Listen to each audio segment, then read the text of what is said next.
있습니다. 우리 좌우 옆에 있는 분들과 인사 나누겠습니다. 사랑합니다. 축복합니다. 반갑습니다. 네. 세익스피어는 근심은 생명의 적이다라고 말을 했습니다.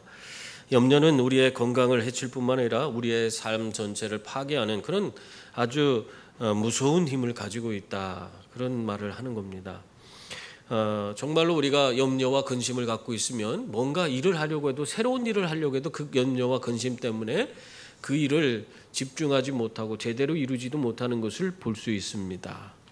그래서 염려와 근심이 많은 사람은요, 삶에서 실패할 확률이 높다, 그런 이야기를 합니다. 그러니까 염려, 근심 많은 사람이 그 제대로 된 일을 제대로 잘 감당할 수 없기 때문에 거의 모든 일에 실패를 경험할 수밖에 없다는 것입니다. 시카고 러쉬 대학교 메디컬 센터에서 65세 이상 된 노인 1064명을 대상으로 이 걱정과 스트레스에 대한 반응에 대해서 조사를 했습니다. 그래서 열심히 그 조사를 한 후에 그 후에 6년 뒤에 이 사람들이 어떻게 변화되었는지를 또한 6년이 지나서 또 다른 조사를 했는데, 6년 지나서는 이 노인들 중에 알츠하이머에 걸린 사람들의 그 비중을 조사했습니다. 그랬더니 걱정이 많고 스트레스에 민감한 사람, 그렇게 조사했을 때 그렇게 드러난 사람들일수록 이 노년기에 알츠하이머병에 걸릴 위험이 그렇지 않은 사람보다 배나 많다는 것이 증명이 됐어요. 그래서 우리가 염려 근심하면은 우리가 이런 치매에 걸릴 수 있는 확률이 높다는 것입니다. 그래서 많은 사람들은요, 우리 염려 근심 다 내려놓으라고, 그런 거 하지 말고 편안하게 사시라고 그런 이야기를 많이 합니다. 근데 우리가 염려하지 말라고 해서 우리 마음에 있는 염려와 근심이 다 사라집니까? 그렇게 되지 않는 게 우리 인생이에요. 아무리 내가 노력한다 해도 내 삶에 있는 염려와 근심을 우리가 쉽게 끊어버리지 못하고 살아가는 것이 우리들의 모습입니다. 그런데 이러한 염려와 근심에서 정말 우리가 벗어나야지 우리의 육체적으로도 건강해지고 영적으로도 편안한데, 이런 것에서 벗어날 수 있는 길이 우리 마음대로 그렇게 되진 않는 거라는 겁니다. 그런데요, 이러한 영적인 우리에게 이런 근심과 걱정으로부터 벗어날 수 있는 그런 방법을 하나 우리에게 말씀하고 있습니다. 그것이 뭐냐? 바로 믿음을 갖는 것이라는 겁니다. 예수님은 너희 마음에 근심하지 말라, 하나님을 믿으니 또 나를 믿으라, 그렇게 말씀하고 있습니다. 예수님을 믿으면은 우리의 염려와 근심이 해결된다고 말씀하고 있는 것입니다. 여러분, 내 힘과 내 능력으로는 우리가 갖고 있는 염려와 근심을 떨쳐버릴 수가 없습니다. 그런데 우리 주님의 힘과 능력, 그 예수님이 내 삶에 오셔서 주님의 힘과 능력으로 그 모든 것을 감당하도록 그렇게 만들어 주시면은, 우리 예수님이 어떤 분이에요? 인생의 거센 풍랑을 잠잠케 하실 수 있는 분입니다. 이미 갈릴리 호수에서 거센 풍랑 가운데서 예수님께서 잠잠하라 고요하라 한 말씀하실 때 그 바람과 바다가 잠잠해지더라, 그렇게 말씀하신 것처럼 아무리 거센 풍랑이 우리 인생에 몰아닥친다 할지라도 예수님께서 말씀 한마디만 하면 그 모든 것이 잠잠해지는 것입니다. 그래서 그 예수님께서 우리의 삶에 오셔서 우리를 다스려 주시고 우리를 인도해 주신다면 우리는 이러한 우리의 삶을 망가뜨리는 염려와 근심으로부터 자유케 되는 줄 믿습니다. 근데 이렇게 우리의 삶의 모든 것, 거센 풍랑도 잠잠케 해 주실 수 있는, 모든 문제를 다 해결해 주실 수 있는 이 예수님이 지금 제자들의 곁을 떠난다고 그렇게 말씀하신 것입니다. 여러분, 예수님과 언제나 함께하면서 예수님의 그 놀라운 기적을 경험하고 그분의 주시는 말씀을 듣고 늘 은혜 가운데 살던 사람들, 예수님이라면 뭐든지 할 수 있다고 꿈에 부풀어서 주님과 함께할 세상을 꿈꾸면서 살아가던 제자들이 갑자기 예수님이 자신들의 곁을 떠나신다, 그런 얘기를 하셨을 때 어떠한 느낌을 받았을 것 같습니까?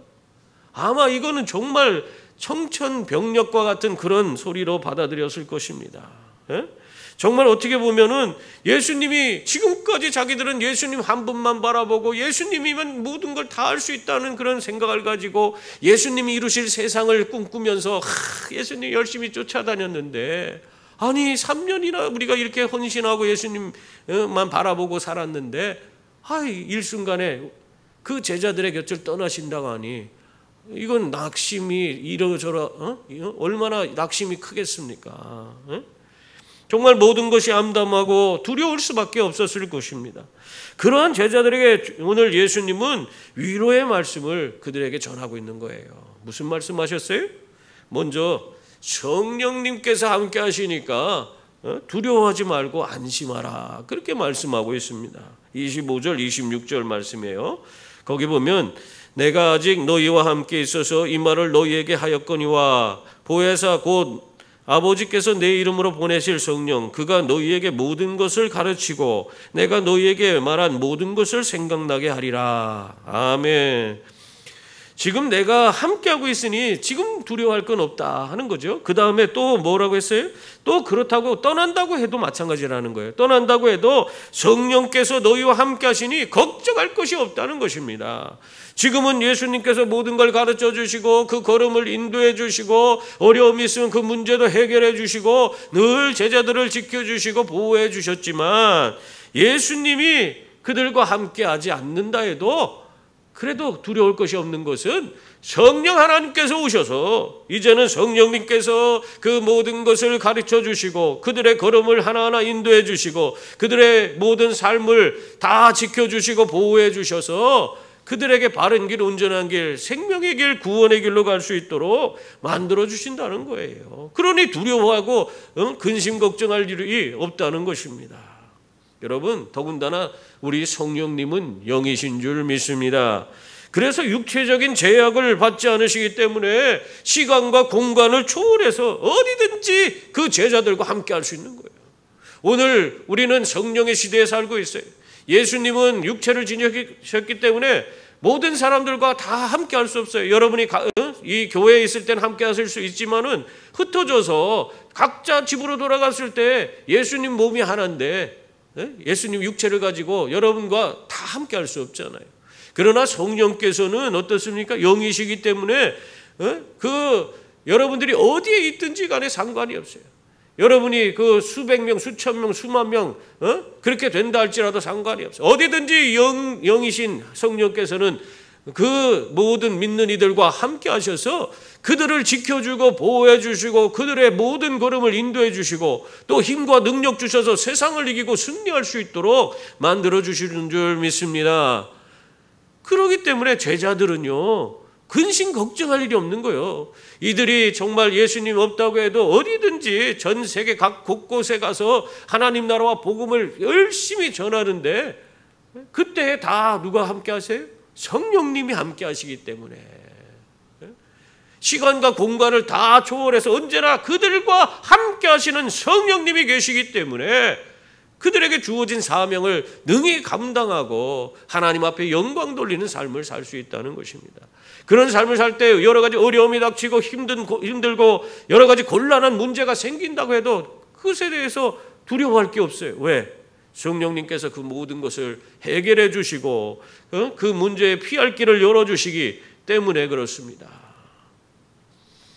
여러분, 성령님께서 언제나 함께 하시면 매 순간 하나님 뜻이 무엇인지 가르침을 받을 수 있고 또 여러 가지 어려움과 문제가 생긴다 할지라도 그 모든 것을 이기게 하여 주시는 줄 믿습니다. 그렇기 때문에 우리가 근심하고 걱정할 일이 전혀 없다. 성령님을 보내주시니까 너희는 성령님 안에서 안심하라. 예수님이 그 말씀을 하고 있는 것입니다. 한 젊은 육상 선수가 올림픽에 나가서 금메달을 땄어요. 그러고 나서 그냥 인터뷰를 하는데 그 성공을 거둔 그 선수에게 뭘 얘기해요? 그 소감이 어떻습니까? 막 기자들이 달려들어서 그렇게 물어보잖아요. 그러니까 이 육상 선수가 하는 소리가 하나님께서 내 발을 딛는 순간부터 하나님께서 발을 내딛는 순간부터 나와 함께 달려주셨기 때문에 내가 최선을 다할 수 있었습니다. 그렇게 이야기를 했어요. 그랬더니 이 인터뷰하던 기자가 믿을 수 없다는 식, 이게 뭔 소린가 하면서, 아니 하나님께서 오늘 당신을 이기도록 그렇게 도우셨다는 그 말입니까? 하고 다 재차 물었어요. 그러니까 이 젊은 육상 선수가 잠시 생각하더니 이렇게 말했다고 합니다. 하나님께서 계시지 않았더라면 내가 오늘 이 자리에 설 수도 없었을 것입니다. 훈련하는 데 필요한 준비도 못했을 것이고, 또 내가 하고 있는 일에서 최고가 되어야 할 필요성도 나는 깨닫지 못했을 것입니다. 이런 이유들 때문에 하나님께서 나와 함께 달려주셨다고 말한 것입니다. 하나님께서 정말 내 삶에 함께 계시지 않았다면 나는 오늘 경기에서 이기지 못했을 겁니다. 그렇게 말했어요. 여러분, 여기서 이 젊은 육상 선수가 말하는 하나님, 함께 하시는 하나님이 누구십니까? 엄밀히 얘기하면 성령 하나님입니다. 성령 하나님께서 이 선수와 함께 하신 겁니다. 성령 하나님께서 이 선수와 함께 달려주시고 그 마음에 동기부여도 해주시고, 그 선수가 정말 여러 가지 어려움을 처했을 때 힘과 용기도 주시고 최선을 다할 수 있도록 그렇게 도우셔서 이가 승리할 수 있도록, 하나님과 함께 달려서 금메달을 딸 수 있도록 그렇게 만들어 주신 줄 믿습니다.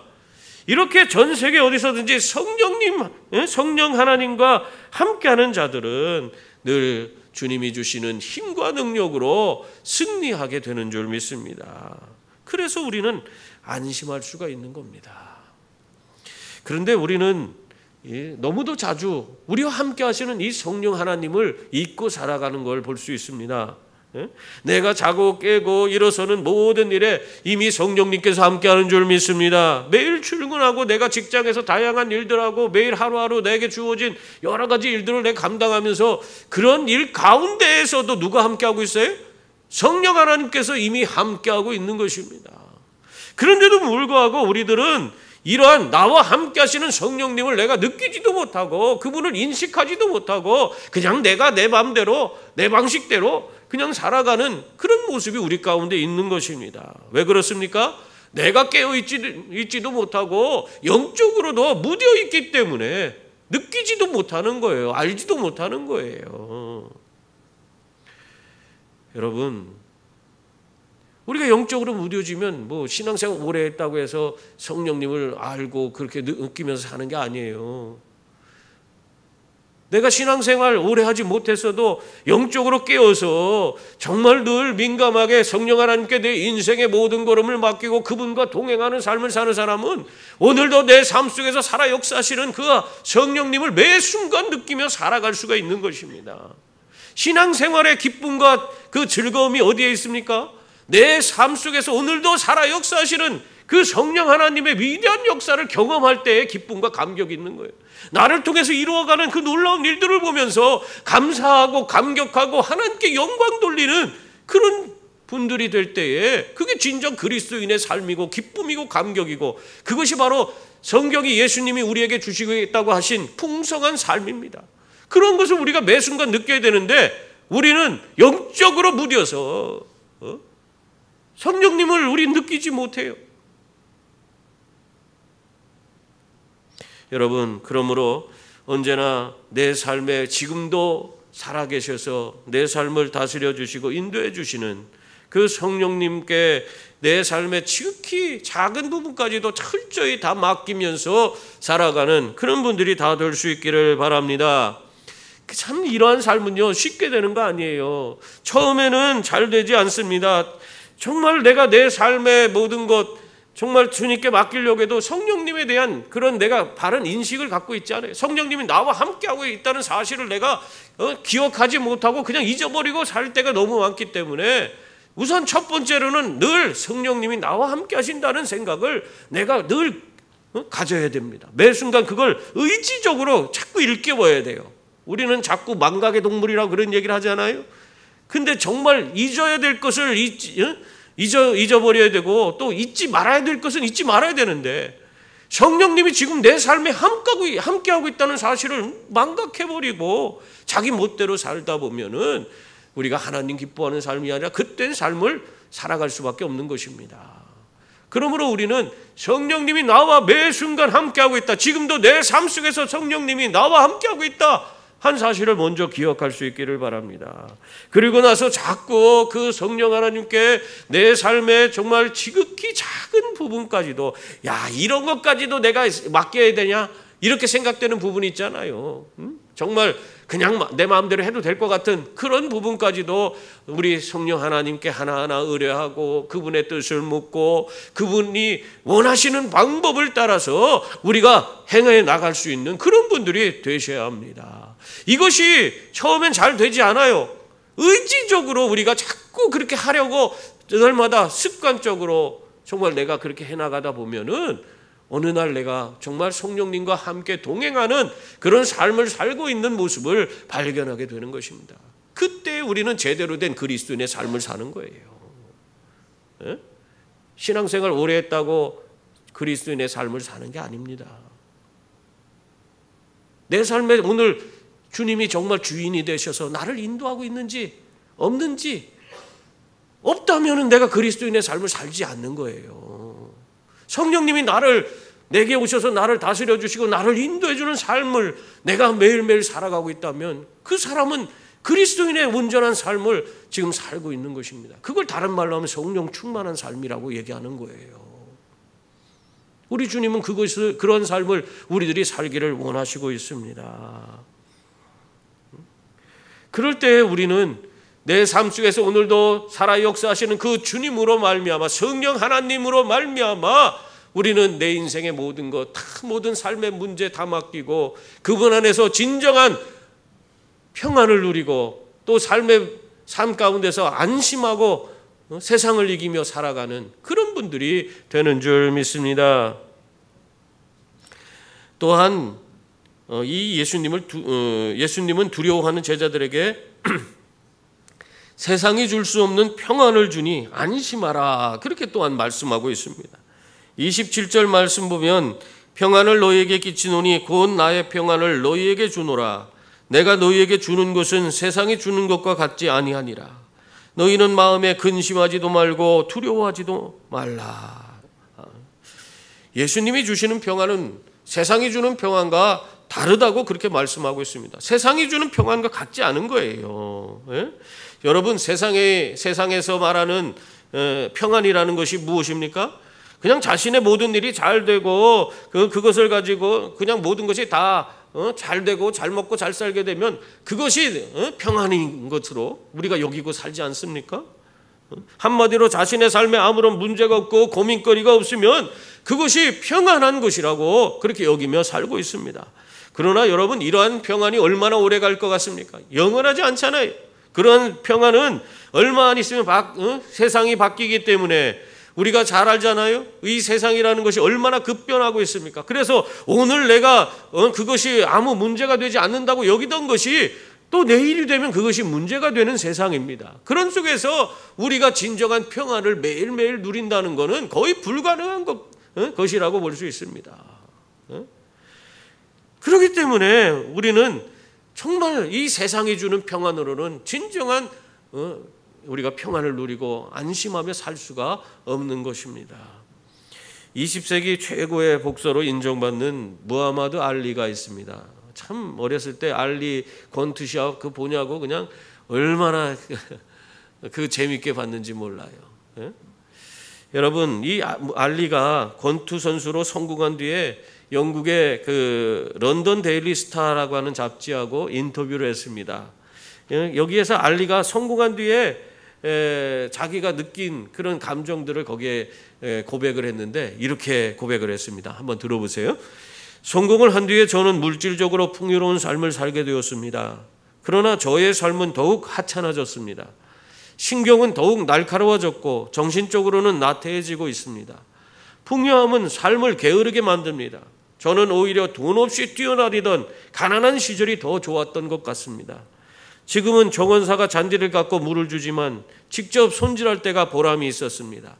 지금은 가정부가 모든 집안일과 음식을 해주지만 아내가 차려준 밥을 먹고 함께 설거지하던 때가 더욱 행복했습니다. 이렇게 이야기를 했어요. 이 인터뷰를 하던 그런 기자와 또 그 기사를 본 사람들이 이 기사를 보고 다 충격을 받았어요. 그 사람이 성공하면 다 행복할 줄 알았는데 행복이 없는 거예요, 그 삶에. 그래서 이 알리의 인터뷰의 그 제목이 뭔지 아세요? 영국 데일리 스타에 뭐라고 제목을 붙였냐면 지구상에서 가장 슬픈 스포츠 스타의 이야기다 해서 제목을 붙이고 이 기사를 냈습니다. 여러분, 모든 것을 다 가졌다고 행복하지 않습니다. 평안하지 못합니다. 세상이 주는 평안은 바로 이런 것과 같은 거예요. 그러나 우리 예수님이 주시는 평안은 이러한 평안과는 전혀 다른 것이라고 그렇게 말씀하고 있습니다. 예수님이 주시는 평안은 어떤 평안입니까? 우리의 보다 근본적인 우리의 삶에 이런 근심, 걱정을 일으키는 모든 원인을 제거해 주는 그런 가운데서 우리에게 주어지는 그런 세상이 줄 수 없는 평안인 것입니다. 여러분, 사람들의 불안이 어디서부터 시작됩니까? 그것은 하나님과의 단절로부터 오는 것입니다. 바로 말하면 우리를 이렇게 하나님으로부터 이렇게 단절시키는 것은 바로 우리가 하나님 앞에 정말 죄를 지었기 때문에 이런 하나님과의 친밀한 관계를 맺지 못하고 그 관계가 깨어져서 정말 우리는 정말 하나님의 주시는 은혜와 은총, 진정한 삶의 평안을 누릴 수가 없게 된 것입니다. 이 근본적인 원인이 해결되지 않고는 우리는 끊임없이 염려와 근심과 불안과 걱정 속에서 살아갈 수밖에 없는 존재들이에요. 하나님 관계가 회복되어지고 내 삶에 있는 죄의 문제가 해결되어지만이 우리가 하나님 안에서 진정한 평안을 누리며 살아갈 수 있는 그런 분들이 되는 것입니다. 여러분, 그래서 예수님이 이 땅에 오신 거예요. 이 땅에 오셔서 우리의 그런 근본적인 그런 염려와 근심, 불안을 해결해 주시기 위해서 우리의 모든 죄를 지시고 십자가에 달려 죽으심으로 말미암아 이 죄 문제를 해결해 주셔서 하나님과 깨어진 관계를 회복시켜 주셨습니다. 그뿐만 아니라 죄의 삭은 사망이라 해서 우리가 죽음으로써 우리의 죄의 대가를 지불해야 되는데, 그래서 우리는 죽음의 공포 가운데 늘 살아갔는데 죄를 해결해 주셔서 우리는 구원받게 해주시고, 또 예수님께서 사흘 만에 죽으셨다가 다시 살아나심으로 말미암아 잠자는 자들의 첫 열매가 되어주셨다, 그렇게 성경은 말하고 있어요. 다시 말하면 우리 또한 이 죽음으로 인해서 죽음의 그런 지배를 받는 자들이 아니라 이 예수 그리스도의 부활의 생명으로 영생을 누리는 자가 됐다 하는 것을 우리에게 보여주시고 있는 것입니다. 그렇기 때문에 우리가 예수님을 우리의 삶에 모시고 그분으로 말미암아 구원받아서 영생 얻는 자들이 되면, 그러면 우리를 괴롭게 하는 하나님으로부터 단절됨으로부터 오는 그런 모든 불안한 요소로부터 우리는 회복하게 되어지는 줄 믿습니다. 그래서 우리는 이 하나님과의 관계가 예수 안에서 온전해질 때에 진정한 평안을 누리고 매 순간 기쁨과 감격 속에 살아가는 존재가 되는 것입니다. 스패포드라고 하는 변호사가 아내가 건강이 좋지 않아서 이 아내를 위해서 세계 여행을 좀 하도록 해서 아내와 함께 4달을 같이 세계 일주 여행을 보냈어요. 그랬더니 이들이 첫 행선지가 영국이었습니다. 그래서 영국으로 이 배를 타고 가는데 영국에 다다랐을 즈음에 영국 해역에 자욱하게 그냥 안개가 가득 찬 거예요. 앞이 도저히 보이지 않는 그런 상황이었습니다. 그런 상황 가운데서 갑자기 쿵 하는 소리가 나면서 배가 서로 충돌해서 배에 물이 들어오게 되고 이 침몰하는 그런 위기가 그들 가운데 찾아왔어요. 그 일로 말미암아 사람들을 구조하기 위해서 주변에 있는 배들이 모여서 막 사람들을 구조했지만은 스패포드 부인은 거기서 건졌어요. 그래서 구조를 받을 수 있었습니다. 그런데 그때 이게 얼마나 사고가 컸는지 그 부인은 구원을 받았는데 나머지 그 배에 타고 있던 266명이나 되는 사람들이 배와 함께 침몰해서 죽고 말았습니다. 그때 같이 타고 있던 이 스패포드의 4딸도 다 죽었어요. 그래서 여행을 하다 말고 다시 이들이 살고 있던 뉴욕으로 돌아와서 이 4딸의 장례식을 이들이 치루었습니다. 이 스패포드가 정말 얼마나 절망적인 일이에요. 너무너무 힘들고 어렵고 고통스러운 그런 일이었습니다. 그러면서도 이 장례를 치르면서 사람들이 자신을 위로해 주기 위해서 많이 와서 그 장례에 참여하고 자기에게 위로의 말을 던질 때마다 이 스패포드 변호사가 하나님 안에서 정말 힘을 내려고 애를 쓰면서 이렇게 얘기했다 합니다. 뭐라고 했냐면, 괜찮습니다. 주님으로 인해 제 마음은 평안합니다. 그렇게 이야기를 했어요. 근데 그것이 그렇게 얘기하면서도 마음은 너무너무 힘들고 괴롭고 정말 고통스러웠다고 그래요. 그런데 이 장례를 치르는 모든 기간 동안 늘 주님으로 말미암아 내가 마음이 평안합니다. 주님으로 말미암아 내 마음이 평안합니다. 그렇게 계속 고백하다 보니까 정말 이 장례가 마치고 나서 그 마음에 진정한 삶의 평안이 찾아왔다는 것입니다. 예수 그리스도의 그 평안이 그 삶에 강하게 임함으로 말미암아 그가 이 모든 슬픔을 이겨낼 수 있게 되었다는 거예요. 그래서 그것에 대해서 너무 이 스패포드 변호사가 감동받고 은혜 받아서 그것을 이 시를 하나 줘서 이 하나의 시를 만들었는데, 그것에 오늘날 우리가 곡을 붙여서 부르고 있습니다. 그게 뭐냐면 찬송가 413장에 내 평생에 가는 길 순탄하며, 그 찬송이 있잖아요. 그 시를 이런 장례를 치른 후에 하나님 주신 평안함을 누리며 그 시를 작사했다는 것입니다. 여러분, 이렇게 예수님이 주시는 평안은 고난 중에 더욱 강하게 임하는 줄 믿습니다. 그러므로 예수님이 주시는 이 세상이 줄 수 없는 이 평안을 통해서 모든 어려움을 이기시고 언제나 안심하며 살아가는 분들이 다 될 수 있기를 바랍니다. 그리고 또한 예수님께서는요, 자신이 다시 오실 것이기 때문에 안심하라고 그렇게 제자들에게 말씀하셨습니다. 28절 보면 내가 갔다가 너희에게로 온다 하는 말을 너희가 들었나니 나를 사랑하였더라면 내가 아버지께로 감을 기뻐하였으리라. 아버지는 나보다 크심이라. 그렇게 말했습니다. 예수님은 우리들을 고아와 같이 버려두지 않는다고 그렇게 말씀하셨습니다. 즉 아버지께로 가셨다가 다시 오셔서 우리들을 어떻게 한다고 했어요? 천국의 거처로 인도해 주신다고 분명히 말씀하셨습니다. 여러분, 예수님은 다시 오신다고 제자들에게 아주 확실 있게 그렇게 말씀해 주셨습니다. 그래서 그 제자들은 그 예수님이 다시 온다는 그 소망을 갖고 매 순간 살아갈 수 있게 된 것입니다. 그들이 어떠한 상황에 있더라도 주님이 오심을 기다리면서 그 주어진 일들을 최선을 다해서 감당하면서 매일매일을 살아갈 수 있게 된 겁니다. 여러분, 만약에 예수님께서 다시 오신다는 그러한 소망을 이 제자들에게 주지 않았다면 어떠한 모습이 되었을 것 같습니까? 아마 너무 큰 실망감으로 인해서 어떠한 일도 손에 잡히지 않을 것입니다. 여러분들도 그런 일 당해보잖아요. 정말 생각할 수 없는 다 모든 것이 잘 될 거라고 생각한 일이 순식간에 그냥 아무것도 아닌 것처럼 순식간에 증발해 버렸을 때, 허망하게 모든 것이 끝나버렸을 때, 이게 뭘 해야 될지도 모르는 그런 상황에 우리가 빠지지 않습니까? 우리가 일명 멘붕이 왔다 그런 얘기 하잖아요. 멘탈 붕괴가 왔다. 그런 상태가 되는 거예요. 옛 소련에서 있었던 사건인데요.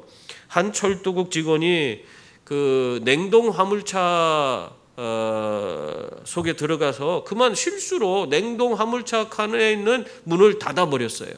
그러니까 안에서 도저히 열 수가 없는 거예요. 냉동 화물차 그 안에서 문을 열 수가 없는 거예요. 그래서 야, 이거 큰일 났다 하면서 막 소리 살려달라고 소리치고 막 주변에 동료들이 있는가 해서 막 문을 두드리고 막 난리를 쳤어요. 그런데 아무도 그 문을 열어주는 사람이 없었습니다.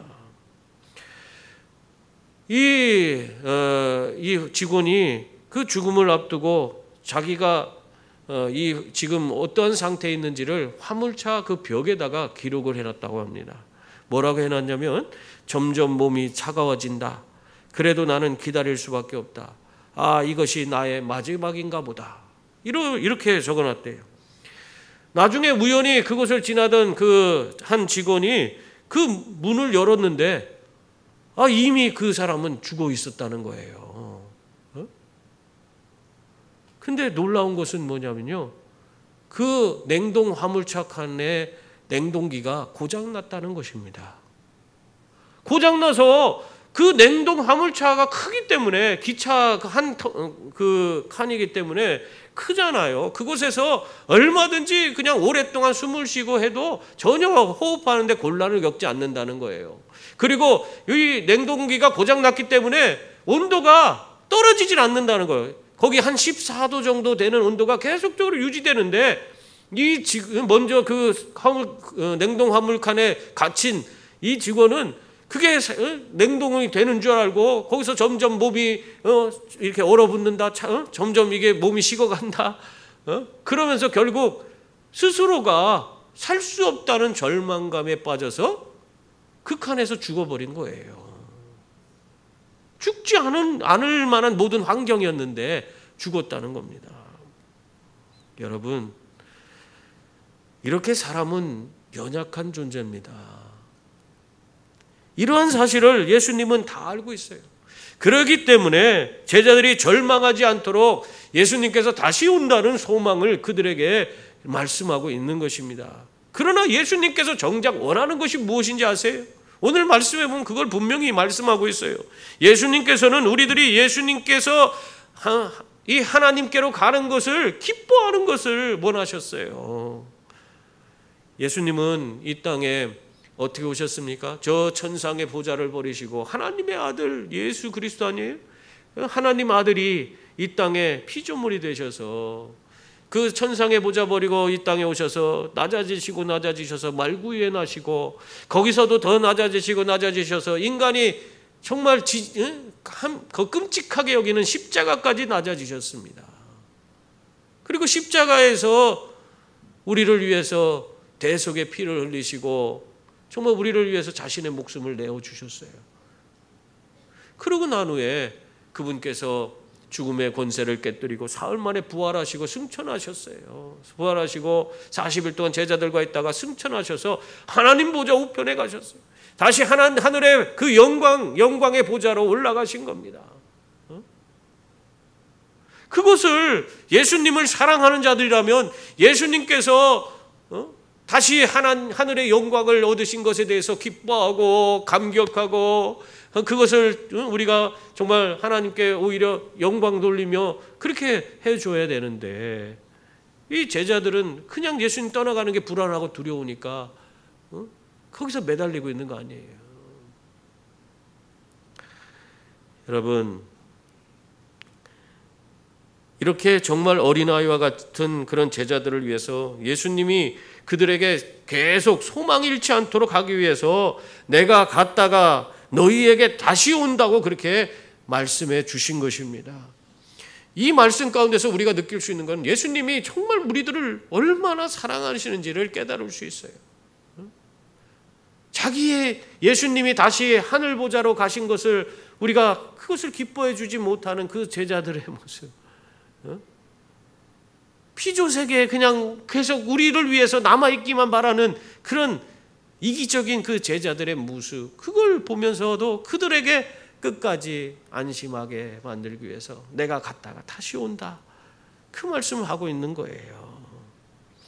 여러분, 이러한 사랑의 예수님이시기에 우리들은 언제나 예수 그리스도의 그분 안에서, 그분의 말씀 안에서 언제나 평안을 누리고 안심하며 살아갈 수 있는 줄 믿습니다. 그러므로 성도님들, 언제나 우리를 먼저 생각하시고 또 우리의 연약함을 아시고 더 품어주시고 사랑해주시는 예수님을 온전히 믿고 나아갈 수 있기를 바랍니다. 말씀대로 다시 오심을 믿고 언제나 담대한 믿음을 가지고 세상을 이기시는 분들이 다 될 수 있기를 바랍니다. 또한 성령 하나님의 그 충만한 은혜를 덧입고 또 성령님의 인도를 받으면서 주님이 주시는 진정한 평안을 누리는 그런 분들이 다 될 수 있기를 바랍니다. 그래서 언제 어디서든지 담대한 믿음으로 주님과 동행하며 승리하는 그런 주의 자녀들이 다 될 수 있기를 주님의 이름으로 축원합니다. 기도하겠습니다.